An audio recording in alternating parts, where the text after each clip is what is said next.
Bonjour et bienvenue dans le podcast Les Lois Naturelles. Je suis Camille Langlais, naturopathe et fondatrice de ce podcast. C'est en transformant mon hygiène de vie et particulièrement mon alimentation que j'ai découvert toute l'énergie dont mon corps disposait.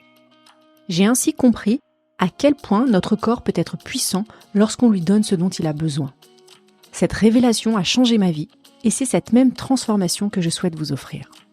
Ce podcast s'adresse à toutes celles et ceux qui sont prêts à reprendre leur santé en main, que vous soyez fatigué de vous sentir constamment épuisé, que vous cherchiez à améliorer votre bien-être ou encore que vous souhaitiez offrir à vos enfants le meilleur départ possible dans la vie. À travers des épisodes en solo ou avec des invités experts, je vous montre comment la naturopathie peut vous aider à atteindre votre plein potentiel, tant sur le plan physique que sur tous les autres plans de l'être. Et comme je suis convaincue que les meilleures habitudes se cultivent dès le plus jeune âge, je dédie une partie de mon activité aux parents soucieux d'accompagner leurs enfants, de la petite enfance à l'adolescence, vers une vie saine et équilibrée. Si vous êtes prêt à transformer votre vie ou celle de vos enfants, vous êtes au bon endroit. Si vous aimez le podcast et que vous souhaitez soutenir les lois naturelles, n'oubliez pas de laisser un avis sur votre plateforme d'écoute, 5 étoiles de préférence, ou un commentaire sur Apple Podcast. Cela m'aide énormément à faire découvrir la naturopathie au plus grand nombre.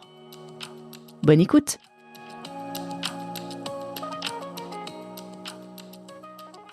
Bonjour à toutes et à tous, bienvenue dans ce tout premier épisode de l'année 2025 des Lois Naturelles. Je suis ravie de vous retrouver et de commencer cette nouvelle année ensemble. Je vous souhaite donc une excellente année, une année riche en joie, en réussite et surtout en santé, car après tout, la santé est notre bien le plus précieux. 2025 est une année particulière puisque en numérologie, c'est une année 9, symbole d'achèvement et de renouveau. En numérologie, les cycles font 9 ans et donc c'est la dernière année d'un cycle de 9 ans. C'est donc le moment parfait pour venir clore un chapitre de notre vie et ouvrir la voie à ce qui compte vraiment pour nous. Cette année, nous sommes donc invités à abandonner ce qui ne nous sert plus, qu'il s'agisse de comportements, d'habitudes, alimentaires ou autres, et même d'émotions qui peuvent nous peser.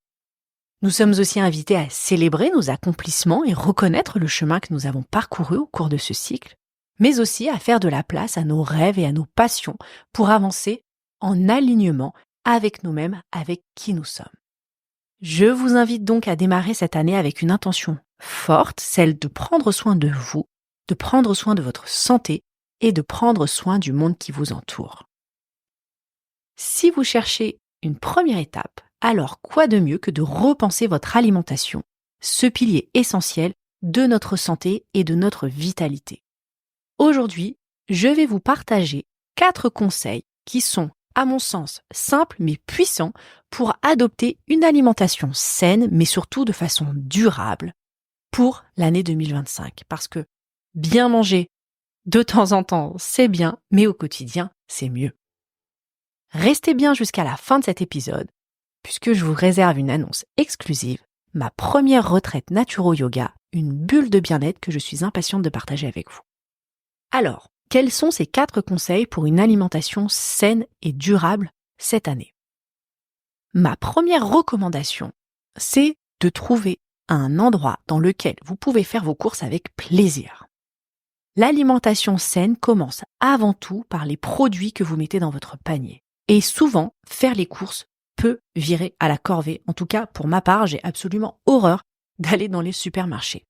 Donc, l'idée, c'est de transformer ce moment, cette obligation, cette contrainte, en un plaisir plutôt qu'une corvée. Et pour ça, je vous invite à faire vos courses plutôt dans des marchés, les marchés locaux, éventuellement flâner entre les étals colorés et surtout à vous laisser inspirer par les fruits et les légumes de saison. Pourquoi ? Parce que le plaisir visuel est la première étape pour se reconnecter avec la nourriture. On dit toujours qu'une bonne assiette est avant tout une belle assiette. Et il ne faut pas négliger la présentation et le beau, la beauté. Pour vous fournir en fruits et en légumes, faites un tour aussi dans les fermes. En plus de soutenir les producteurs locaux, vous aurez des produits d'une fraîcheur incomparable et souvent à des prix relativement compétitifs. Évitez les supermarchés qui sont plutôt stressants. Moi, je trouve ces lieux oppressants. En plus, on est poussé à trop consommer, on ne sait plus où donner de la tête. Privilégiez les options comme les drives ou les petits magasins bio à taille humaine ou alors avec des plateformes comme la Ruche qui dit oui, des initiatives qui existent, qui peuvent, en plus de vous faciliter le quotidien, vous permettre de rendre cette étape un petit peu moins pénible.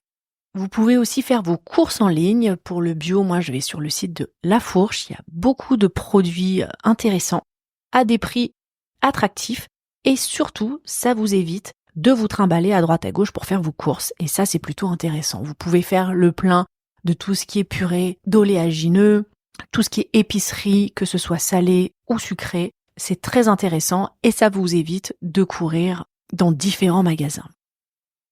Petite astuce, avant d'aller faire vos courses, listez quelques recettes rapides pour la semaine. C'est une petite habitude qui vous aidera à ne pas céder à l'achat impulsif et ça vous permettra de maximiser la qualité de vos repas. Faites un petit tour dans vos placards pour vérifier ce dont vous avez besoin, ne pas avoir les choses en double et ne rien oublier une fois que vous êtes rentré chez vous. Voilà pour mon premier conseil. Pour ma part, j'achète mes fruits et légumes dans une ferme sur le plateau de Saclay et c'est vraiment un chouette endroit.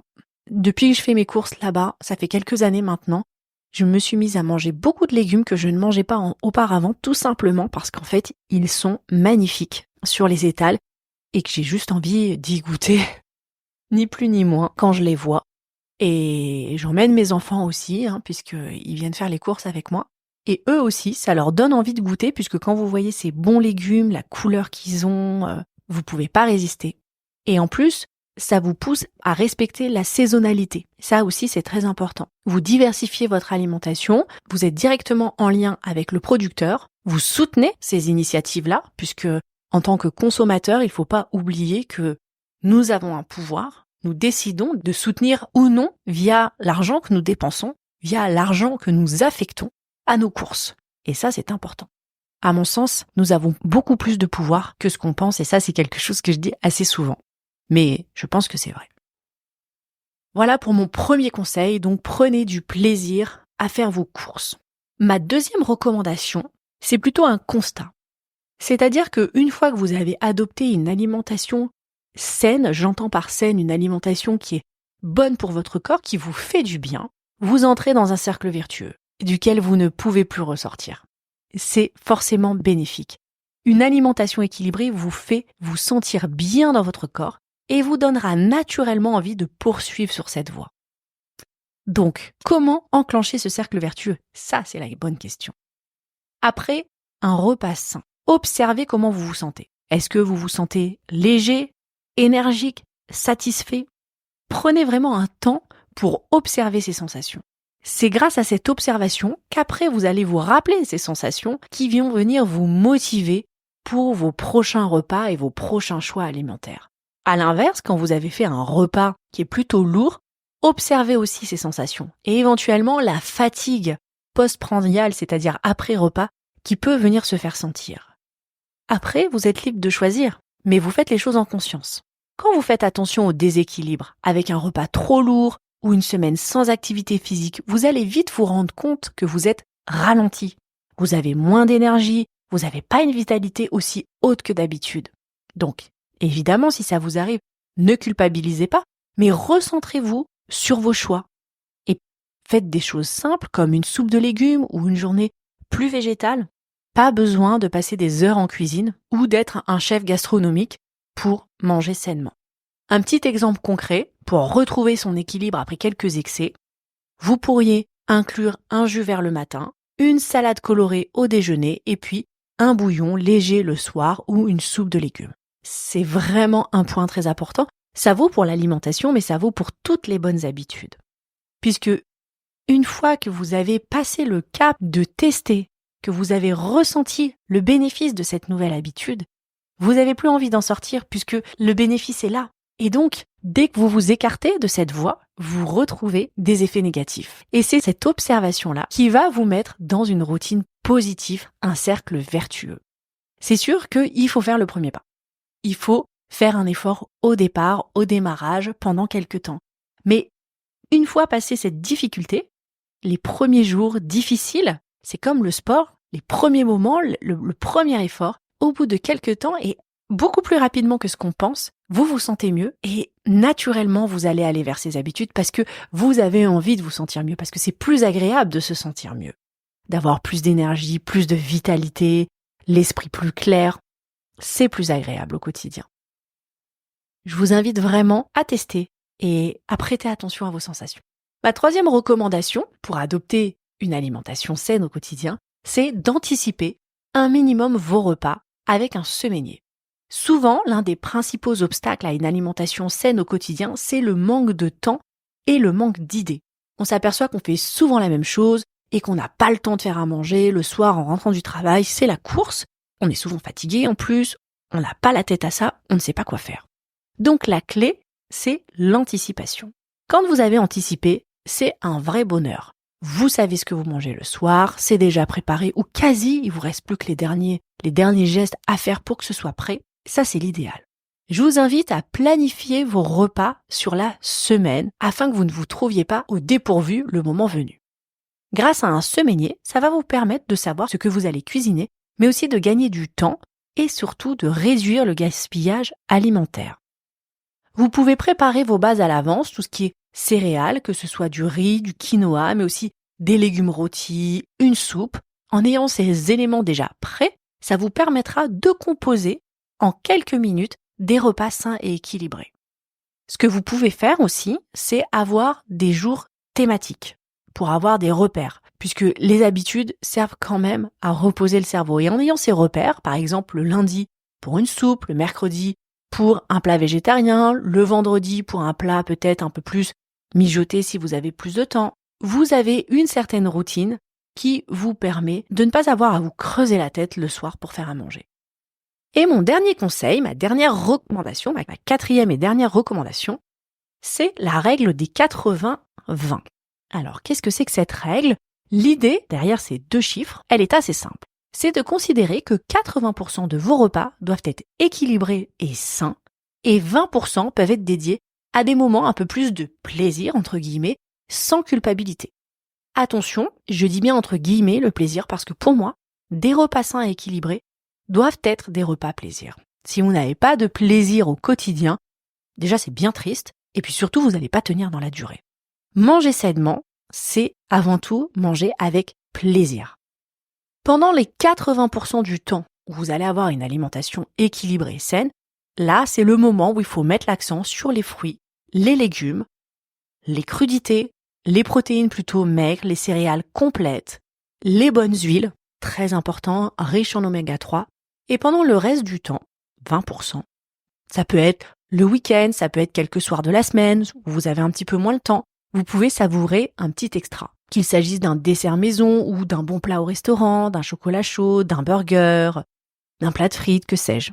Il faut savoir que l'équilibre se trouve aussi dans la durée. Certes, l'idée c'est d'avoir une alimentation majoritairement équilibrée, puisque on compte 80%, c'est quand même largement majoritaire, mais rien n'est interdit. Il ne faut pas aller dans les extrêmes, ni dans un sens, ni dans l'autre. Ne pas ressentir la frustration, c'est très important. Mais vous allez voir que si vous respectez mon deuxième conseil, c'est-à-dire le cercle vertueux, vous verrez que 80% du temps, avoir une alimentation saine, ça se fera sans effort, puisque c'est ça qui vous aide à vous sentir mieux, à vous sentir plus en forme, avec plus d'énergie. Donc finalement, manger par exemple une bonne raclette, même si c'est très bon, on se sent hyper lourd après, on dort pas forcément bien, vous aurez peut-être moins de plaisir, ou en tout cas, vous aurez moins d'appétence pour ces plats, puisque vous savez que derrière, vous allez payer l'addition en quelque sorte. Voilà pour mes 4 recommandations qui, à mon sens, sont la clé d'une alimentation saine de façon durable au quotidien. Comme je vous l'ai annoncé en début d'épisode, je suis très heureuse de vous partager un projet qui me tient à cœur, ma première retraite Naturo-Yoga, qui aura lieu le week-end du 7 au 9 mars 2025 à Saint-Alban, dans les Côtes-d'Armor en Bretagne. Imaginez un cadre apaisant, une maison somptueuse nichée en pleine nature, à 2 pas de la mer. Ce séjour est pensé comme une bulle de bien-être où l'on prend soin de soi, de son corps et de son esprit. Alors, au programme, yoga et méditation avec des séances guidées par Marie Videloup, professeure de yoga expérimentée, pour apaiser le mental et retrouver votre équilibre intérieur. Du longe-côte, une activité revitalisante au bord de l'eau pour vous reconnecter à la nature, à vous-même et booster votre énergie.